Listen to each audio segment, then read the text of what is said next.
everybody, this is Rachel with the Herbalist Garden. How are you today? We're here to learn together, and I would really like it if you guys would like and subscribe. It would help my channel grow so that people can actually see and learn with us. It would be helpful. I am looking to get 1,000 subscribers. That is the minimum that YouTube wants you to have in order to monetize your account. It does not cost you guys anything. It just will help me out in the long run. So please like and subscribe. I would love it if we could all learn together. So today we're going to talk about echinacea, or it's also called the purple coneflower. There are other colors, but the purple one, I believe, is the one that is the most medicinal. The other ones do have medicinal qualities, but the purple one's the one we really want. It is a beautiful perennial flower that's easy to grow and has many different uses. Coneflower plants can grow 3 to 4 feet tall and bloom from summer until fall. I love when a plant is a perennial. It lasts quite a while into like the cold months, and then it'll pass away and it'll come back in the springtime. Fantastic. Echinacea, as I said, survives. I'm sorry, I'm reading because my memory is shot, and I do take stuff for it. But I think that's just because I'm busy. So make sure that your echinacea that you are harvesting for medicinal purposes has not ever been sprayed with pesticides. So no roadside echinacea, no like a business has flower bed and they have echinacea in it, don't even bother with it. It's got pesticides on it because all their stuff, even their mulch that they put in, is treated with pesticides, and we don't want that because that's getting into our bodies and it's poison. Yes. So this heat and drought resistant plant is unique with its daisy-like purple or pink, purplish pink flowers that sport a prickly seed cone. The leaves are rough to the touch. The leaf shapes are generally narrow, lance-shaped or ovate, and toothed. Serrated? I think that's a better way to put it. Maybe toothed. I don't know what the difference is. The upper surface of the leaves is often dark green, and there's little sparse white hairs all over it. So we use all parts of the purple coneflower / echinacea. We use all of it. We use the petals. We use the leaves, the roots, and you even use the seeds to replant, so it can replant itself, and so you can collect some and even plant more for the future, because you can't really have too much echinacea. So it is cold, acrid, immune tonic, stimulant. It's a modulator. It's antimicrobial and antiseptic. Those are important. It's very similar to golden seal, which is extremely expensive, but but unlike golden seal, it's also antiviral. So it is for mucus, lymphatic system. It's a good decongestant. It's a diaphoretic. We'll get to that later. Specifically for emaciation and debility, it's an alterative, anti-inflammatory, or immunomodulating, or inflammation modulating. There's more to that later. I'm learning. I want to be able to reiterate it back to you before I really teach it to you. Echinacea is antimicrobial, as we talked about, and it is especially indicated for boils on the skin. It's also an anti-venom, and a lot of people, because I put it as the herb of the week on the Herbalist Garden Facebook group, and people mentioned that Native Americans used it often for snake bites. So it will help with that. It stops the breakdown of hyaluronic acid in the snake bites That's what is the problem, I guess, with them. As an immune tonic, take it when others around you are getting sick, to stave off the illness or to help you recover from bacterial colds and flus. Numerous research has been conducted on its immunomodulating activity. The diaphoretic is what I had said it was before. That means that it induces sweating. So it does that by dilating the blood vessels. You want to bring on sweating when you're trying to cleanse the lymphatic system. You want to sweat when you're trying to cleanse toxins out of your body. You want to sweat when you're trying to break a fever. It also does that. So it is an antipyretic, which it reduces fevers. It's a decongestant, mucolytic, and it breaks apart the mucus in your system so that you can heal from it and it can come out. It's not going to... Let me try to explain this. The way herbs work is they're not designed to break the symptom immediately. It gets to the root of the problem so that it can heal, your body can heal itself. So when it says it breaks apart the mucus, guess what? You're going to have a little bit more mucus for quite some time. And you're going to blow it up, you're going to blow it out in your tissues, you're going to cough it up, and then guess what? It's going to be out of your system. So it's a vulnerary, which means it treats wounds. It's anti-ulcer, and it is a connective tissue tonic. It detoxes, it liquefies and dissolves, decongests or dislodges internal stagnant toxins. Hence it clears toxins out of your system. Decongests the lymphatic system. I'm reiterating this because it is just a huge part of what it does. So it dissolves and it breaks up kidney stones and gallstones. So anybody who's got kidney stones, echinacea is your friend. It encourages digestive health. It is antimicrobial. We've talked about that already.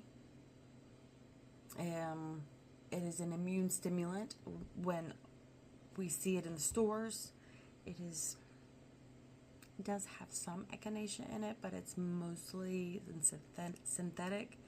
So make sure you are understanding the brand that you're buying, that you understand all the additives that are probably in, like the echinacea gummies or something that are in the store. It's anti-inflammatory. We talked about that. It lowers blood sugar levels. It's an antioxidant, anti-anxiety. It reduces wrinkles. We talked about antibacterial. It's anti-poison, like the snake bites. It's antiseptic. It's antiviral. Gosh, we've said that a couple times now. Anthelmintic. Yes. I learned that word a couple years ago, and it's pretty cool because I used it once and I have a story for you. Anthelmintics are a group of antiparasitic drugs that expel parasitic worms and other intestinal parasites from the body by either stunning or killing them, and without causing significant damage to the host. So, story time. You ready? My cat, Hazel, had a botfly up her nose last spring, summer, fall. I don't remember. It was sometime last year. And we were kind of freaked out about it because it's disgusting. And it was like pretty far up her nostril. So, and if you try to poke at a botfly, it tends to release toxins and it could cause her to get sick and potentially die. So we really didn't want to mess with it too much. But I basically made her a tea of catnip and echinacea. And she was thirsty. So she drank it because it's got the catnip in it. Duh. Cats like catnip. If they don't, they really do. It just has to be fresh. Or maybe they like it dried, or maybe they like it in tea form. They do like it. It's just they're picky about things.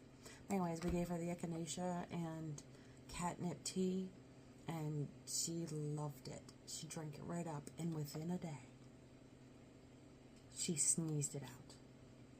She sneezed out that botfly larvae. It was gross. We even went to the emergency vet over it because everybody else was like, I ain't messing with that. I ain't messing with that. And they tried to tell me that she had cancerous cells up there because it was very soft and something was going on and we should really be prepared for her to possibly have cancer. I'm like, I looked at the doctor and I said, it's a botfly larvae. You live in an agricultural community and you don't know about this stuff? They're like, well, we can't get it out. And they didn't even try. I kind of watched from a distance because they didn't let you go back. So I was very frustrated by them. And over $200 later, we left with no help. And that's when we decided to do the echinacea catnip tea for her. And she sneezed it out. It was really bad. It was, sorry if anybody gets grossed out, but it was like so far up there and like digging into her that she was like sneezing blood and stuff like that. Sorry. I'm not trying to gross anybody out, but it was gross. She sneezed out the larvae. Boom. Cats. All better. Catherine, my youngest, she grabbed it off the floor with a tissue. And she fed it to the chickens. Fantastic. I mean, double whammy. Got to feed the chickens a treat. The cat got better, and echinacea was a huge part of making that happen. I would not say it, I mean, it is anti-parasitic. So it will help with, like, I would say maybe ringworm, because it's like a topical. So if you actually take the petal or like a tincture or an oil of the echinacea and you can put it on the skin, it could feasibly, kill it and make it release itself. I don't know if it will kill it, but it could, because it depends on how much or how long. So I found a study. It says in another 30-day study, adults with osteoarthritis found that making ginger and echinacea supplements significantly reduced inflammation, chronic pain, and swelling. That's from healthline.com. And it works similarly to ivermectin, but not quite as strong. So we do have interactions with this.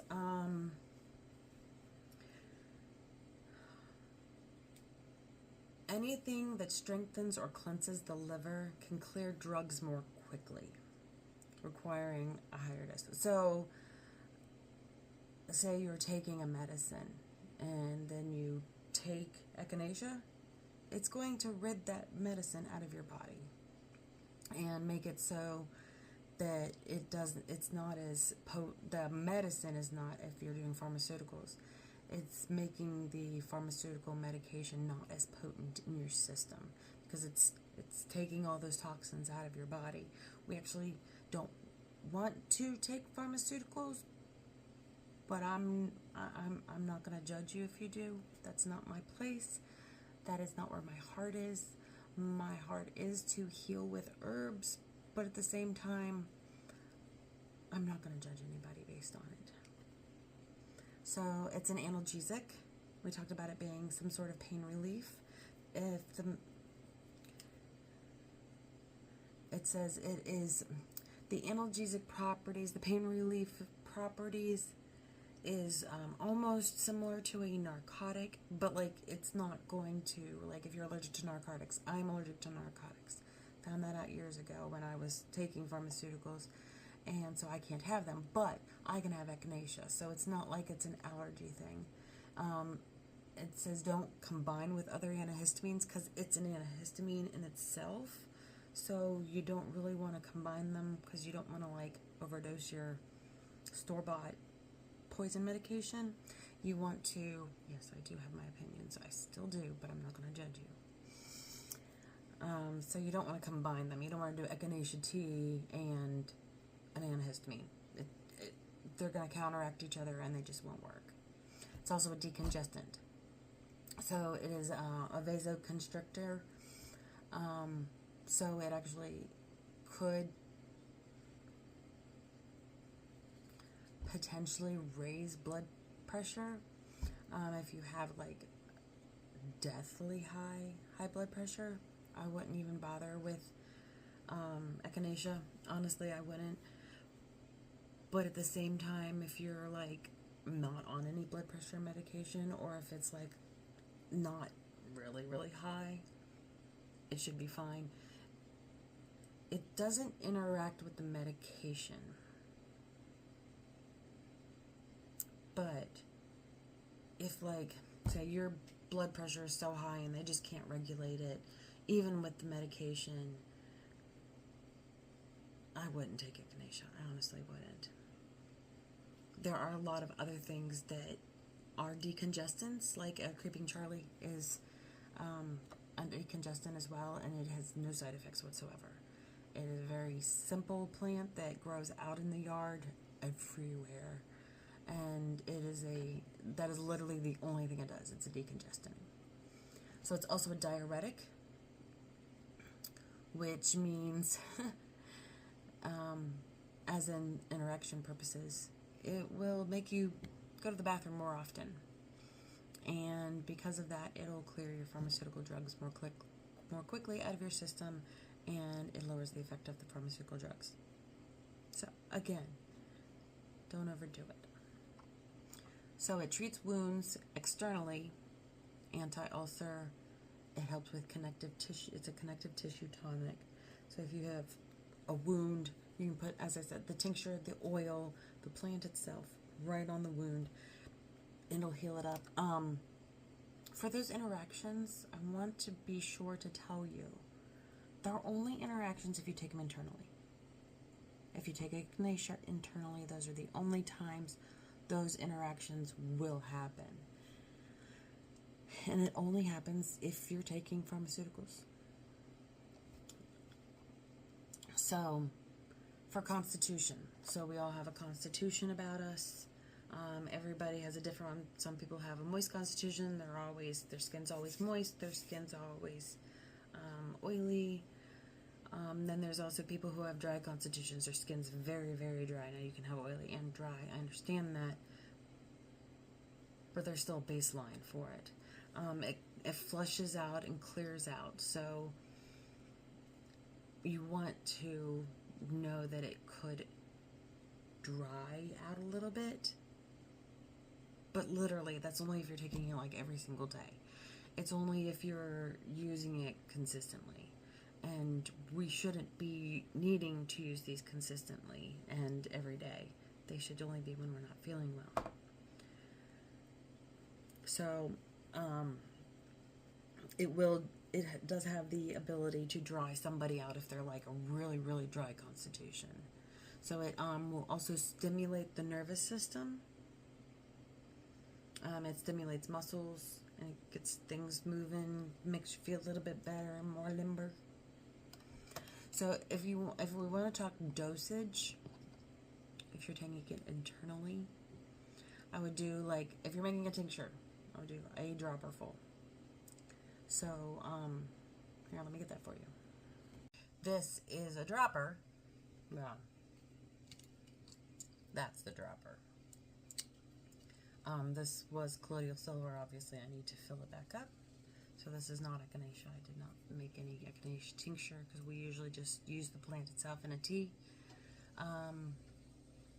That's how we usually take it. But it's one dropper full, tops of twice a day, up to 10 days. That is like the length of a flu cold, and it doesn't really need to be taken any more than that. I would do 2 to 3 weeks in between if you have to take it again. If you're doing a dry powdered extract, I wouldn't do any more than 300 to 500 milligrams 3 times daily. Liquid extract tinctures, that's the whole dropper full, is about 2.5 milliliters 3 times daily, up to 10 milliliters daily, and that's according to healthline.com. Take information or leave it. I am not a doctor. I encourage everyone to do their research on a daily basis for anything that they want to take. So storage. storing echinacea seeds in a cool, dry place is important because we don't want them to retain moisture. We don't want them to get too hot because that creates moisture. It will kill the seeds, or it'll make them sprout and then they'll die off because they won't go any further. So you can take the whole plant. If you're growing it, you take the whole entire plant, root and all, and you can hang it upside down, and you can dry them. You can do sun drying them after washing and removing all dirt off the petals. Drying roots can be harvested from year 2 to 3 years old of the plant. Before that, I'd only do the petals and the leaves. Once it's 2 to 3 years old, that's when you can like harvest the root as well. Make sure you have quite a bit of it because you will want quite a bit of it. The best time to dig up the roots is in late fall when the plants have finished flowering, because once the aerial plant dies, everything goes back into the roots. So that's when the roots are the strongest, or when the plant has died off. And use a shovel to dig around the base of the plant and pull up the root ball. You can cut the roots in half and replant them. You can replant part of them so they will come up again in the spring. Shake the soil off the roots, rinse them off in cold water and pat them dry. Cut the roots into small pieces that you're going to use, about a 1/2 inch, 1 centimeter long, with a pair of sharp kitchen scissors, or whatever scissors you use for gardening. Lay the pieces of the root on the tray and leave it somewhere that is dry and well ventilated. It will take about 2 weeks for the roots to dry out completely. So as I said, this is a respiratory, lung, throat, and sinus plant. This is so beneficial to those things. So it will help with your allergies as well. It'll help get rid of animal dander allergies. It'll help with asthma. I can't say it'll get rid of asthma, but it will definitely help. It makes it so you can breathe through your nose. As I said, if you're taking it for its mucilaginous properties, you're going to get mucus. That's the point of it. It is to create mucus, to clean it out. So you will have a wet cough, not a dry cough. It'll be a wet cough. It will help with cystic fibrosis. I think some of the symptoms of it, I don't really know that much about cystic fibrosis, but anything that you need to cough up, it'll help you expectorate it, expel it. It'll help with a dust allergy. If you put it in your ear, like an oil in your ear, it will help with ear pain and infection, similar to like oregano oil or mullein oil. It will possibly produce a greenish mucus, but that's just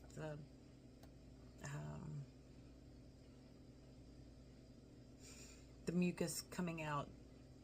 And if it's green, guess what? You're getting all that bacteria out of you. It helps with a hoarse voice. It could soothe laryngitis.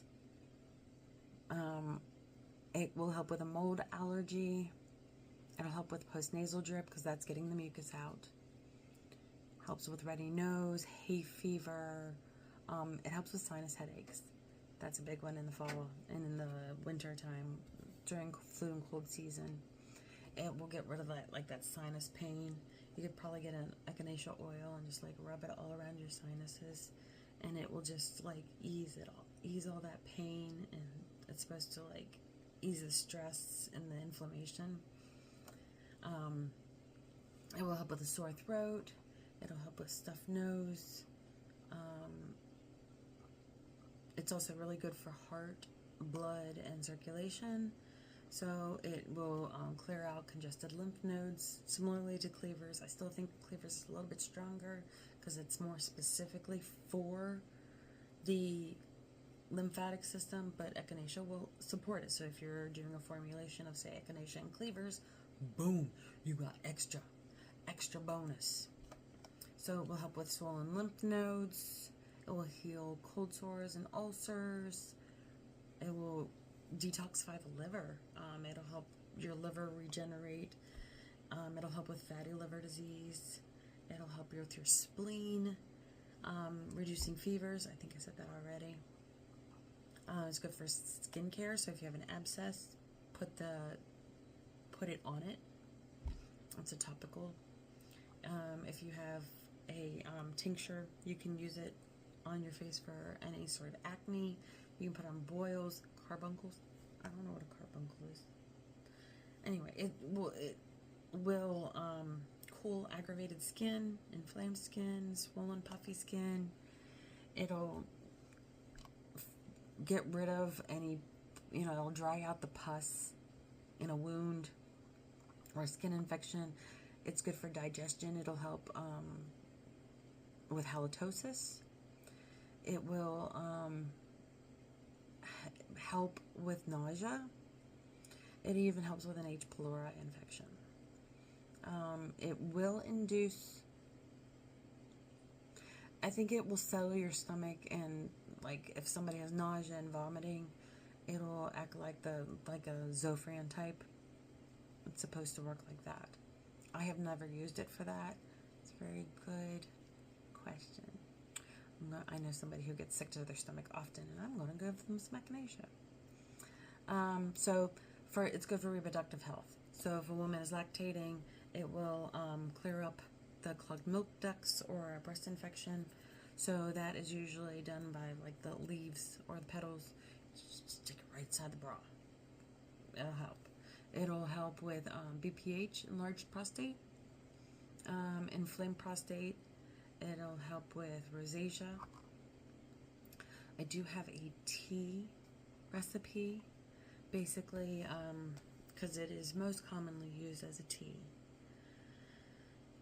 So you add 2 tablespoons of dry echinacea root and 2 cups of water in a saucepan and simmer for 20 to 30 minutes. And that is considered a decoction. So let it cool slightly and then enjoy it. And that is the decoction of echinacea, so you use the root. Or if you want to, say, use the dried flower, and that would be a teaspoon of dried flower to 1 cup of boiling water. And that's how you make a tea. And usually you steep it for 15 minutes. And it is good to put a lid on top of your teacup, your mug, whatever you use, your infuser. Put a lid on it because it keeps all the medicinal qualities from evaporating out. And it'll help it steep faster, honestly. So 15 minutes covered, and then enjoy. By then it's cool enough for you to drink it. You can add some raw honey to it. It'll be fabulous. So I will post some pictures of echinacea so you can see it. It is a very good plant, good medicinal plant, and it's super pretty. My daughter's big for Big Brothers Big Sisters. She brought me echinacea seeds because my echinacea didn't come back last year, or for this year, from last year. I don't know what happened. I think my soil is just really bad where I planted it. I've been working on amending my soil because this was very stripped and nutrient deficient soil in my property that I married into. We're working on fixing it. It's going to take a little bit of time, but it's going to work great. So, highly recommend echinacea. You have a little bit more information about it now. Thank you guys so much for coming around and listening to me. I tried not to make this too terribly long this time. I know, because some people just zone out altogether if it's too long. But you can always pause and come back for more later. I will be posting about, I think it is basil next week. Yeah, basil. I'll be posting about basil next week. So I look forward to seeing you guys back again next week. Please like and subscribe so I can start monetizing my podcast. I would really appreciate it. I appreciate you guys watching, and If you're interested in information plus health information, like I had two people leave my Facebook group because they were like, why are you posting about all this? Because I posted about something how all the big companies, basically BlackRock and Vanguard, own everything. So, all Nestle, all the Pfizer, all those, and there was a big, huge tree map. And they were confused why an herbalist garden would post about that, because it's about health, honestly.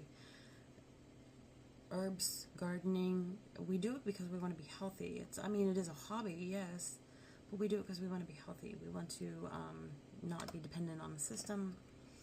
We want to feed our families whole foods that are healthy, pesticide-free, glyphosate-free. It's important to us. So I do post about health stuff on there as well. Again, do your research. I am not I'm a semi-expert. I've been doing this for more than 20 years. I still have things to learn. We never stop learning. Thank you guys so much for being here. Have a great day. Bye.